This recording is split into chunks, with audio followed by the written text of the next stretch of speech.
Hi friends, मैं परिंदर खारी। Friends, आज की ये हमारी गेम नंदिता हजारी जी की वीडियो रिकमेंडेशन है।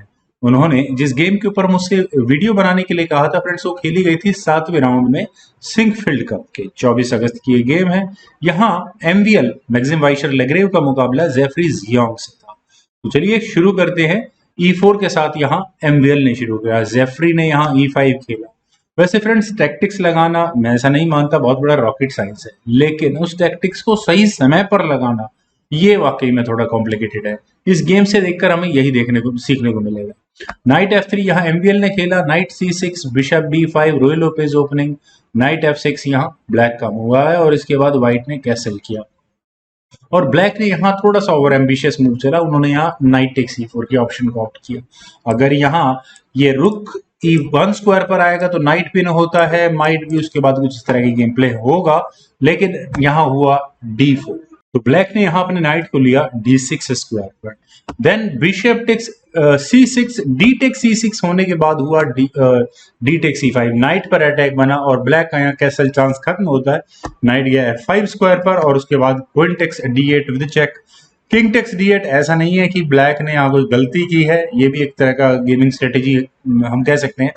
S3 यहाँ पहले व्हाइट ने किया, बिशप आया D7 स्क्वायर पर, देन रुक D1, पहले ही यहाँ इस बिशप को पिन किया है। बिशप आया E7 स्क्वायर पर, तो नाइट C3 यहाँ व्हाइट ने किया, किंग E8, देन हुआ G4, नाइट पर अटैक, लेकिन जेफरी ने यहाँ अपने नाइट को H4 स्क्वायर पर रखकर नाइट एक्सचेंज ऑफर दिया। Knight takes H4, bishop takes H4, then bishop F4 square पर। और फ्रेंड्स, बिशप के F4 स्क्वायर पर आने के बाद मुझे नहीं लगता कुछ इस तरह के चांसेस एमवीएल ढूंढेंगे, बहुत सिंपल मूव है। तो रुक D8, लेकिन ब्लैक ने किया, किंग गया G2 स्क्वायर पर, then bishop E7, bishop E3, तो A5, F4, then H5, that's okay.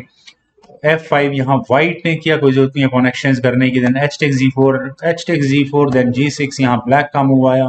और मेरे ख्याल से क्या किया जा सकता है, अगर आप यहाँ इस बिशप की पोजीशन को देखें फ्रेंड्स, बहुत ज्यादा ऑकवर्ड क्यों है, क्योंकि व्हाइट ने पहले अपने रुक को H1 स्क्वायर पर लिया। वैसे तो मेरे ख्याल से ब्लैक रुक एक्सचेंज भी कर सकता था, लेकिन रुक G8 यही बेटर होता, क्योंकि आगे पॉन एक्सचेंज और बहुत कॉम्प्लिकेशन बढ़ती है इस गेम में, चांसेस अच्छे थे। लेकिन जैसे ही ब्लैक ने रुक को F8 स्क्वायर पर प्लेस किया और अब यहाँ ये बिशप लगभग ट्रैप हो चुका है। मेरी नजर में तो शायद इस ए पॉन का आगे पुश होना भी जरूरी था, लेकिन अगर यहाँ ऐसा है तो एक पॉन का लॉस F6 स्क्वायर पर व्हाइट को उठाना पड़ेगा।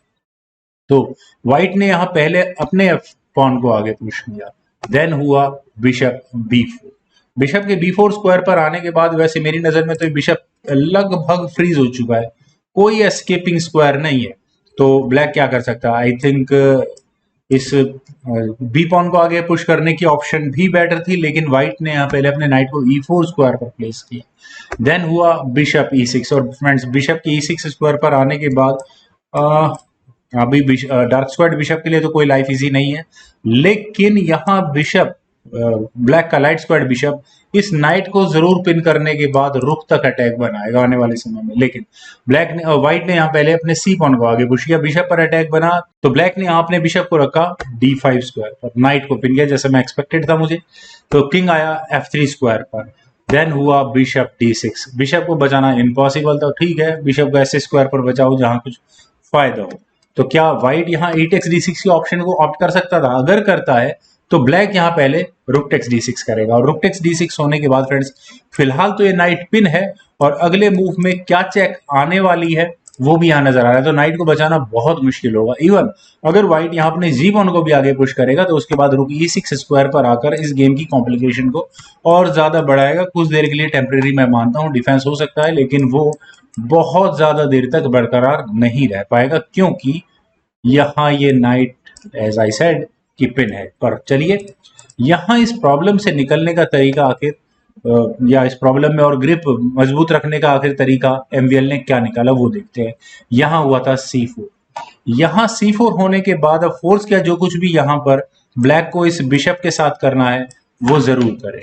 तो bishop take C4 with check, king take C4 होने के बाद ये बिशप गया D4 स्क्वायर पर, और अभी भी यहाँ ये बिशप के लिए चलो एस्केपिंग स्क्वायर मिल गया, लेकिन अगर फिर भी यहाँ इस पॉइंट पर अगर यहाँ ये ए पॉन आगे पुश होता है तो भी कोई प्रॉब्लम नहीं है फिलहाल।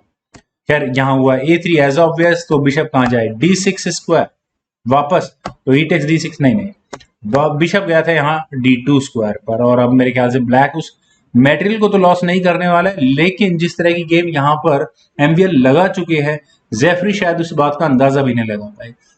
MVL ने यहाँ अपने बिशप को C5 स्क्वायर पर रखा और उन्होंने यहाँ डायरेक्टली इस रुक पर अटैक बनाया। तो ये रुक के लिए बचा है सिर्फ G8 square. Now final move था यहाँ MVL, and can you imagine it कि क्या ये गेम इस तरह से खत्म हो सकती थी। यहाँ MVL ने किया E6 और यहाँ इस मूव के बाद जेफरी ने रिजाइन कर दिया। रेजिग्नेशन का रीजन फ्रेंड्स आप यहाँ देखिए कि यहाँ ये पॉन अगले दो मूव में क्या करने, खासकर जब व्हाइट के लिए ये H फाइल क्लियरली ओपन है। चलिए इस गेम को एक स्टेप में आगे बढ़ाते हैं। अगर यहाँ ब्लैक F-टेक C6 के ऑप्शन को ऑप्ट करता है तो व्हाइट यहाँ पहले रुक को H7 स्क्वायर पर लेकर जाएगा, और किस तरह का खतरा यहाँ बनने वाला है आप यहाँ देख सकते हैं। डिस्कवर्ड चेक सिलसिलेवार तरीके से यहाँ पर आती ही रहेगी। इवन अगर उस डिस्कवर्ड चेक या सिलसिलेवार तरीके से आने वाली चेक से अगर बचना है यहाँ पर किसी भी तरीके से ब्लैक को, तो उन्हें यहाँ अपने इस रुक यानी कि एक्सचेंज सेक्रीफाइस देना होगा, रुक को D6 स्क्वायर पर लगा। फ्रेंड्स काफी सिंपल और काफी इंटरेस्टिंग गेम थी। मुझे पूरी उम्मीद है कि आप लोगों को ये नंदिता हजारिका जी की बताई हुई गेम जरूर पसंद आई होगी। तो आप लोग इस वीडियो को लाइक, शेयर और मेरे इस यूट्यूब चैनल चेस गुरु को प्लीज सब्सक्राइब जरूर करें। आपके कमेंट्स का मुझे बेहद इंतजार रहेगा। Thank you for watching and bye for now.